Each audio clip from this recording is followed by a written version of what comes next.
If your life were a book and you were the author, how would you want your story to go? That's the question that changed my life forever. Growing up in the hot Las Vegas desert, all I wanted was to be free. I would daydream about traveling the world, living in a place where it snowed, and I would picture all of the stories that I would go on to tell. At the age of 19, the day after I graduated high school, I moved to a place where it snowed, and I became a massage therapist. With this job, all I needed were my hands and my massage table by my side, and I could go anywhere. For the first time in my life, I felt free, independent, and completely in control of my life. That is, until my life took a detour. I went home from work early one day with what I thought was the flu, and less than 24 hours later, I was in the hospital on life support with less than a 2% chance of living. It wasn't until days later, as I lay in a coma, that the doctors diagnosed me with bacterial meningitis, a vaccine-preventable blood infection. Over the course of 2.5 months, I lost my spleen, my kidneys, the hearing in my left ear, and both of my legs below the knee. When my parents wheeled me out of the hospital, I felt like I had been pieced back together like a patchwork doll. I thought the worst was over until weeks later when I saw my new legs for the first time. The calves were bulky blocks of metal with pipes bolted together for the ankles, and a yellow rubber foot with the raised rubber line from the toe to the ankle to look like a vein. I didn't know what to expect, but I wasn't expecting that. With my mom by my side and tears streaming down our faces, I strapped on these chunky legs and I stood up. They were so painful and so confining that all I could think was, how am I ever going to travel the world in these things? How was I ever going to live the life full of adventure and stories as I always wanted? And how was I going to snowboard again? That day, I went home, I crawled into bed, and this is what my life looked like for the next few months. Me passed out, escaping from reality, with my legs resting by my side. I was absolutely, physically, and emotionally broken.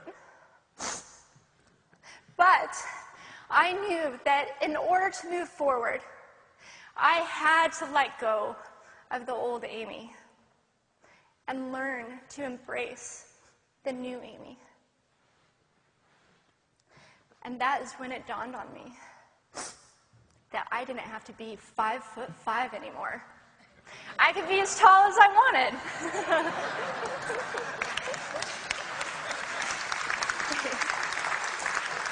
Or as short as I wanted, depending on who I was dating. And if I snowboarded again, my feet aren't going to get cold. And best of all, I thought, I can make my feet the size of all the shoes that are on the sales rack. And I did. So there were benefits here. It was this moment that I asked myself that life-defining question. If my life were a book and I were the author, how would I want this story to go? And I began to daydream. I daydreamed like I did as a little girl. And I imagined myself walking gracefully, helping other people through my journey, and snowboarding again. And I didn't just see myself carving down a mountain of powder, I could actually feel it. I could feel the wind against my face and the beat of my racing heart as if it were happening in that very moment. And that is when a new chapter in my life began. 4 months later, I was back up on a snowboard.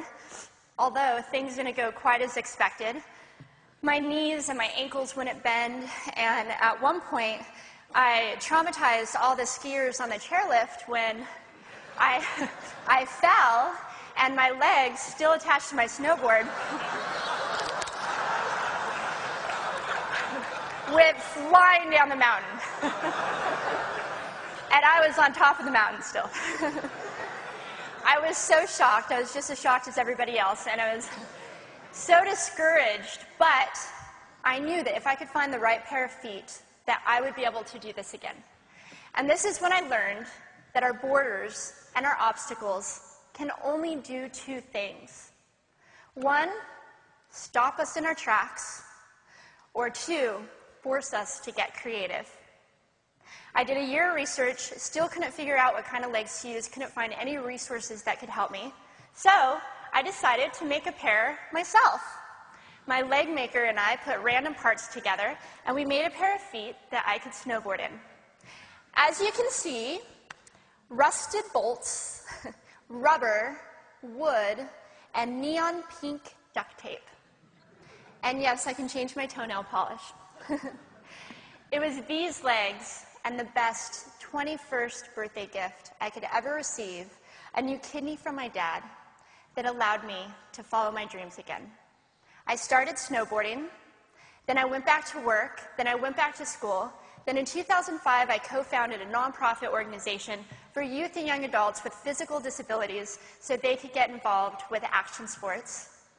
From there, I had the opportunity to go to South Africa, where I helped to put shoes on thousands of children's feet so they could attend school. And just this past February, I won 2 back-to-back World Cup gold medals.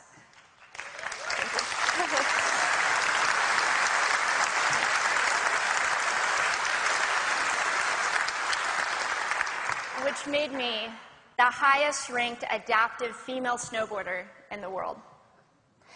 11 years ago, when I lost my legs, I had no idea what to expect. But if you asked me today if I would ever want to change my situation, I would have to say no. Because my legs haven't disabled me. If anything, they've enabled me. They've forced me to rely on my imagination and to believe in the possibilities. And that's why I believe that our imaginations can be used as tools for breaking through borders. Because in our minds, we can do anything, and we can be anything. It's believing in those dreams and facing our fears head on that allows us to live our lives beyond our limits. And although today is about innovation without borders, I have to say that in my life, innovation has only been possible because of my borders. I've learned that borders are where the actual ends, but also where the imagination and the story begins. So the thought that I would like to challenge you with today is that maybe instead of looking at our challenges and our limitations as something negative or bad, we can begin to look at them as blessings.